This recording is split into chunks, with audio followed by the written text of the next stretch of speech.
Exam with new beginning. Hello ji, Ram Ram ji सारे ने, कैसे हो आप सब? आए हो सब अच्छे होंगे, अपनी स्टडी कंटिन्यू कर रहे हैं।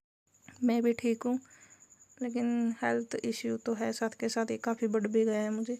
लेकिन अपनी स्टडी तो स्टार्ट कर दी है। 2-3 दिन गैप लेने के बाद आज से मैंने अपनी स्टडी और अपने टारगेट सेट कर लिए हैं।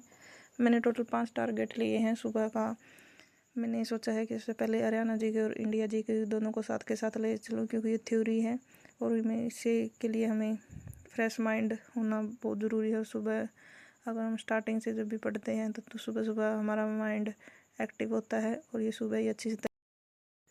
देन मैंने इंडिया जी के स्टार्ट कर दी थी, हरियाणा जी की मेरी कंप्लीट हो गई थी। इसके मैं साथ के साथ लिख के देख रही थी, क्योंकि एक तो मुझे इसमें ये दिक्कत आ रही है कि मेरी ये नो बुक है और पहले से मैंने पढ़ी नहीं है। अगर पढ़ी हो तो हमें ईजी रहता है पढ़ने में, लेकिन ये न्यू बुक है तो इसको मुझे अच्छी तरह से करना होगा। और साथ के साथ जो मुझे डाउट रहते हैं या भूल जाऊंगी तो मुझे अभी साथ के साथ मार्क करते हुए चलना है। और मैं साथ के साथ लिख कर देख रही थी, क्योंकि इसमें जो वेद हैं हमारे, उसका वेद कौन, उपवेद क्या है और उसको पाठक करता और उसके बारे में जो मेन हेडलाइन है वो साथ के साथ हमें कुछ डाउट रहता है और हम भूल भी जाते हैं कि कौन सा किसका था। वो लिख के देखने से आसानी हो जाती है कि हम कुछ ट्रिक के माध्यम से और कुछ ऐसे ही हमें याद रह जाता है।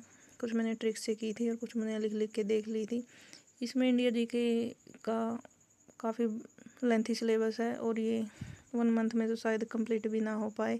इसके लिए तो 40 to 50 डे लगेंगे, लेकिन अभी ये है हमारे पास टाइम, अगर हम अभी लगेंगे तो हो जाएगा। मैंने कुछ जो ये हमारे अभिलेख मिलते हैं उनकी भी ट्रिक बना ली थी। इसमें मैंने सोचा है कि डेली 4 टॉपिक मैं कंप्लीट कर दूं। इसी हिसाब से ही मैंने सोचा है, क्योंकि अदर भी सब्जेक्ट है जो मुझे पढ़ने होते हैं। अगर ओनली इंडिया जी की करनी होती तब तो ये 1 मंथ में शायद कंप्लीट भी हो जाती, क्योंकि अदर सब्जेक्ट भी साथ में लेके चलने हैं और ये भी करना है। इसको छोड़ तो सकते नहीं, करना है तो सभी सब्जेक्ट ही पढ़ेंगे, तभी हमारा एग्ज़ाम अच्छा हो पाएगा। इसलिए मैंने अब से इसे स्टार्ट कर दिया है, क्योंकि लेट अगर करेंगे तो और लेट हो जाएगा। देन मैंने दोपहर को रेस्ट किया था, क्योंकि सुबह जल्दी भी उठना होता है और देन स्टडी। और इसके बाद काफ़ी माइंड पर प्रेशर भी आ गया। थोड़ा बहुत मैंने पढ़ने की कोशिश की थी, लेकिन स्टडी नहीं हो पा रही थी, तो मैंने रेस्ट करना ही बेहतर समझा। देन मैंने उठने के बाद चाय वगैरह पीने के बाद अपनी स्टडी स्टार्ट कर दी थी। मेरा मैथ का पोर्शन था वो कंप्लीट किया। मैथ में जैसे मैंने फर्स्ट यूट्यूब से क्लास ली थी, उसके नोट्स बना लिए थे। सेकंड मैंने एचटेट के टाइम भी थोड़ा बहुत रिवाइज कर लिया था। अब मैं सोच रही हूँ कि अच्छी तरह से इन चैप्टर को कर लूँ। सोचा मैंने 2 या 3 चैप्टर था, क्योंकि एक मेजर था, 2 काफ़ी बड़े नहीं थे, लेकिन एक ही चैप्टर हो पाया था, क्योंकि इसमें कुछ डाउटफुल क्वेश्चन रहते थे मेरे।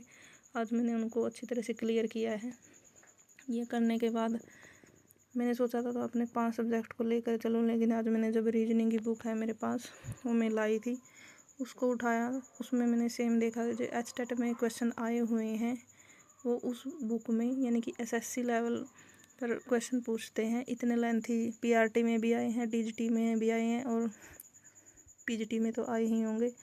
वो उस लेवल के क्वेश्चन अब एचटेट में पूछने लगा है और शायद ही हमारे जो आगे नेक्स्ट एग्ज़ाम आएगी उसमें भी पूछने स्टार्ट कर देंगे, क्योंकि जो तीसरा ही चैप्टर है उससे भी एक क्वेश्चन था और आगे जो एवरेज टाइप में है वो रीजनिंग में भी पूछना स्टार्ट कर दिए हैं।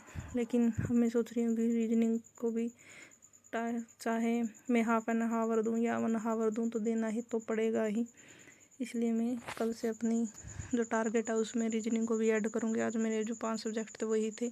शाम को मैंने साइंस का मुझे इतना खास अभी पढ़ना नहीं है, क्योंकि अभी मेरा एग्ज़ाम हुआ है और वो मैंने पढ़ भी ली थी। इसकी बस मैंने यूट्यूब से क्लास ही देख लेती हूँ, साथ के साथ मेरा काम बन जाता है और क्लासेस हो जाती हैं। देन मैंने शाम को अपना काम निपटाने के बाद इंग्लिश का एक टॉपिक था वो मैंने कंप्लीट कर दिया था। देन इसको दोबारा से रिवाइज करूँगी, तभी अच्छे से हमारे माइंड में सेट हो पाएगा। आई होप आपको ये व्लॉग पसंद आया होगा। Please like share and comment to my YouTube channel.